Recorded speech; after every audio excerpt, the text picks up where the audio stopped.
প্রত্যেকটা মানুষের জীবনের যুদ্ধে তাদের স্পিড এক রকমের হয় না। হয়তো তোমার একজন ভালোবাসার মানুষ, একজন তোমার বন্ধুরা হয়তো তোমার থেকে জীবনের রেসে এগিয়ে গেল। সবাই, কেউ কেউ তোমার থেকে পিছনেও রয়েছে, আবার কেউ কেউ এগিয়ে গেছে। আমাদের একটা টেন্ডেন্সি আছে যে যারা এগিয়ে গেছে তাদেরকে আমরা হিংসে করি, যে ওরা কি এমন এক্সট্রা করেছে যেটা আমি করিনি, বা ওদের মধ্যে কি এমন এক্সট্রা ট্যালেন্ট আছে যেটা আমার মধ্যে নেই, আমার মধ্যে কি কমতি আছে। এই যে কম্প্যারিজনটাই না তোমার জীবনের সব থেকে বড় ক্ষতি এনে দেবে। কেন? কারণ হয়তো যেই প্রফেশনটা, কেরিয়ারটা বা ফিল্ডটা বেছেছে তোমার বন্ধু, সেটা ওর ভালো লাগার একটা সাবজেক্ট, সে একটু এগিয়ে গেছে, আর তুমি যে সাবজেক্টটা নিয়ে কাজ করছো তুমি চাইছো সেটাতে এক্সিলেন্স পারফেক্ট করে, একটা স্টেপ পারফেক্টের উপরে কনসেন্ট্রেট করছো। সেই জন্য তুমি খুব কনসিয়াসলি স্টেপ ফেলছো, সেই জন্য তোমার পেসটা স্লো হয়ে গেছে। কিন্তু দেখবে কিছু বছর পরে, যেহেতু তুমি পারফেকশনিস্টের উপরে জোর দিচ্ছ, কিছু বছর পরে তুমি ওদের থেকে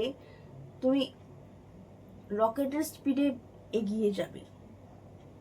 nothing is impossible in this world. Stop comparing with other first, because কম্প্যারিজনটা খুব, কারণ সবার ট্যালেন্ট, প্রত্যেকটা মানুষ ডিফারেন্ট। কেউ আঁকাতে ভালো, আবার কেউ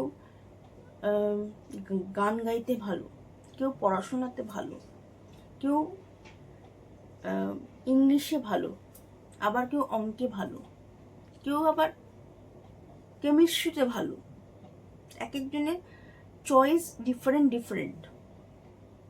সো আর আগের দিনে বলেছি যে নিজের প্যাশনকে সবসময় নিজের কেরিয়ার বাঁচবে, কারোর ফোর্সে নিজের কেরিয়ার বাঁচবে না।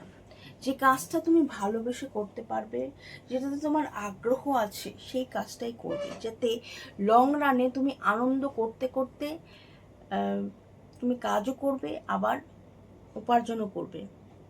তাহলে দেখবে কাজ আর কাজ থাকবে না, একটা ফান, আচ্ছা এনজয়মেন্ট। তোমার কাজটা করতে তুমি ঘন্টার পর ঘন্টা স্পেন্ড করতে পারবে। আর যদি স্ট্রেস নিয়ে একটা কাজ করো, তুমি মনই লাগাতে পারবে না, ভুল ভ্রান্তি হবে, আর তুমি তত পিছনের দিকে রেসে পড়ে যাবে, আর তোমার বন্ধুরা তত এগিয়ে যাবে, আর তোমার ফ্রাস্ট্রেশন এসে যাবে।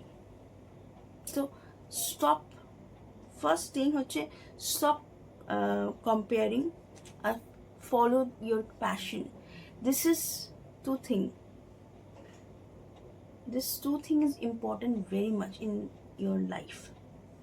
একটা ভুল ডিসিশন তোমাকে অনেকটা পিছনে লাইফে নিয়ে যাবে, অনেকটা সময় নষ্ট করবে তোমার জীবনে। আর সময় হচ্ছে টাকা, তুমি আবার উপার্জন করতে পারবে, কিন্তু সময় চলে গেলে সেটা ফেরত আসবে না। আর always live in the present. পাস্টেও বেছো না, আবার ফিউচারেও বেছো না, বিকজ ফিউচার আমরা জানি না, বিকজ প্রেজেন্ট ক্রিয়েট ফিউচার, আর পাস্ট আমরা আমাদের হাতে নেই, বেরিয়ে গেছে। সো ওটা ভুলে যাওয়াটাই better. So best of luck for your future, আর work hard and follow your passion. Thank you. Please যদি ভিডিওগুলো ভালো লাগছে তাহলে ফলো করো চ্যানেলটাকে, সাবস্ক্রাইব করো এবং পাশে থেকো। নমস্কার।